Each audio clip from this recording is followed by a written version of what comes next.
For so many people, the sound of burgers sizzling on the grill is enough to make your mouth water. Food safety may not be top of mind, but it should be, or you could pay the price. Joining me now is nutrition professor Susan Mills-Gray with some tips on how to grill and not get sick. Right. Which is obviously getting sick after grilling anything is the last thing you want to have happen. Well, the last week and a half I've been on vacation. My husband and I took our motorcycle and we were in the Arkansas mountains, and then the last couple of days I've taken my elderly mother on probably her last RV camping trip. So I've been surrounded by grilled burgers and grilled everything for about a week and a half. And so I thought that may be a good time to remind everyone that E. coli is a huge issue when it comes to ground anything. Ground beef, ground turkey, ground chicken. Can you tell by looking at the burger that it's safe? So that's usually we cut it open a little. And, yeah. People want to say, oh, if it's gray in the center, it looks done, then it's safe. And that's a lie. That's not true. Number two, they'll say if the juice runs clear, it's safe, and it's not. The only way that you know that you have any kind of product, like a meat or poultry product that's safe, is to actually use a thermometer with it. So everyone needs to invest in one of these. This is a couple dollars at any place you want to buy one. You can spend a lot of money and buy digital thermometers. In each patty? And you would check each patty. And the thing is that there are some ground beef, particularly in what we see in hamburger patties, some of them will actually be even a reddish color in the center and be done. What temperature does it need to say? 160. And if you're doing ground turkey or ground chicken, it needs to be 165.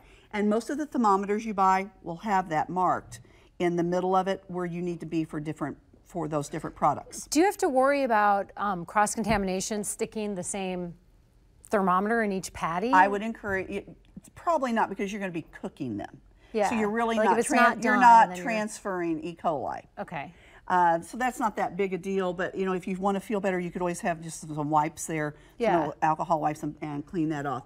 And so talking about cross-contamination, one of the big things that people do that's a huge no-no is they take their raw patties, they have them on a plate, put them on their grill, and then they just leave that same plate there. And put it back on, And then they put that back on.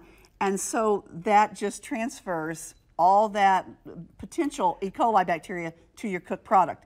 So you and I were talking before we went on air, and you said, can I have raw steak? Well, I remember when I used to be a server, there was a couple that would come in and order everything bloody. Oh, yeah, I can't do that. I like everything. They'd be like, I want the roast beef rare. Bloody. Yeah, no, they'd say bloody. So I would be like, okay, but you say that's actually safe?